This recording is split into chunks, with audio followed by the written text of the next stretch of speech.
পুরুষ বন্ধুকে বিশ্বাস করবেন তাহলে ভিডিওটা দেখেন। ইয়ার আজ বড় শান্ত হয়ে ঘুমিয়ে আছে। অনেক আদর করব আজকে, অনেক আদর। এর ভিতর দরজায় কলিং বেল বেজে উঠলো। আর এই সময় কে আসলো? দরজা খুলে দেখতে পেলো ডেলিভারি ম্যান। কি চাই? স্যার আপনার অর্ডার। আমি তো কিছু অর্ডার করিনি। না স্যার, কই এখান থেকে তো অর্ডারটা আসছে, এই রুম থেকে। এটা ৩১২ না? হ্যাঁ ৩১২, এই তো আপনার অর্ডার। না বলছি না আমি অর্ডার করিনি কোনো।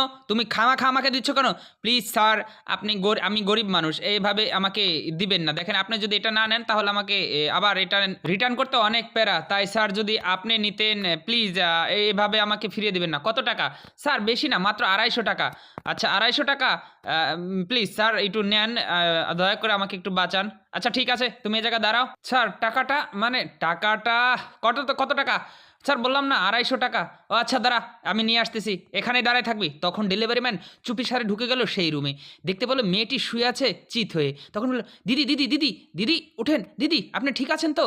উফ, মাথাটা তো ভার কেন? দিদি আপনি ঠিক আছেন? আমি কোথায় আমি এখানে কেন? আমার এমন লাগছে কেন? আচ্ছা এটা আপনার ঘর না? হ্যাঁ না, এটা তো আমার ঘর না, আর এটা অপরিচিত জায়গা। হ্যাঁ আমার ধারণা ঠিক আছে, একটা ছেলে আপনার থেকে মজা নেওয়ার জন্য আপনাকে এখানে জোর করে নিয়ে আসছে, কারণ আপনার সেন্সলেস ছিলেন না। হ্যাঁ কি বলো এসব? আমি কিভাবে এখানে এলাম? আচ্ছা কোনো উত্তেজনা হবেন না, আমি যেটা বলছি সেটা করেন। আপনি এখানে বসে থাকবেন, আমি যখন ডাক দেব ঠিক তখনই বের হয়ে যাবেন, ঠিক আছে? এ বলে চলে গেল। হ্যাঁ আমি এখন কি করি? তখন সে আবার আগের দরজা হলো, এ নাও টাকা। স্যার মাত্র তো ২৫০ টাকা, এটা তো ১০০০ টাকা। এটা তোকে দিয়ে দিলাম।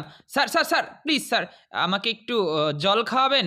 আরে জল খাবি? জল? হ্যাঁ তোকে এটার টাকা দিলাম, হয়নি? যা নিচে গিয়ে কিনে খা, এখান থেকে সর। না স্যার আসলে নিচে তো অনেক দূর দোকানটা, আমার গলাটা অতিরিক্ত শুকাই গেছে। প্লিজ স্যার একটু যদি জলটা দিতেন আমার।